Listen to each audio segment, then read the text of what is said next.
Ne devenez pas agressive, n'est-ce pas? Devenir agressive comme ça dans une émission. Ce jour-là, la romancière canadienne Denise Bombardier lance un pavé dans la mare. Elle dénonce le penchant assumé pour les enfants du célèbre auteur Gabriel Matzneff. Des relations sexuelles avec des mineurs de moins de 16 ans, vantées dans ses livres et acceptées par le milieu littéraire et intellectuel français de l'époque. Que ce que nous raconte M. Matzneff dans un livre qui est très ennuyeux. M. Matzneff nous raconte qu'il sodomise des petites filles de 14 ans, 15 ans, que ces petites filles sont folles de lui.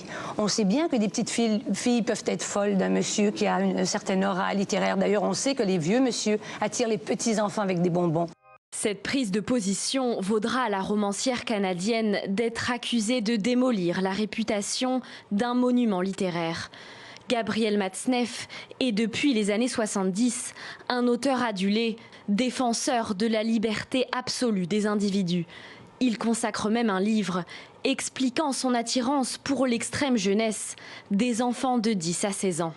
Vous avez publié un petit livre intitulé « Les moins de 16 ans ». Alors c'est donc votre idée fixe, les moins de 16 ans?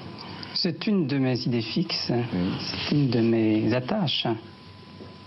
C'est un livre en fait sur l'amour. Gabriel Matzneff ne sera jamais inquiété après ses aveux, mais son passé le rattrape. Aujourd'hui, une victime présumée prend pour la première fois la parole dans un livre. Vanessa Springora a 14 ans à l'époque, lui en a 50.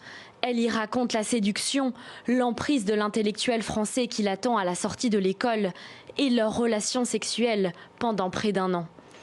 Si cette prise de parole vient tard, rien d'étonnant pour Denise Bombardier. Tout le monde se taisait, pour toutes sortes de raisons.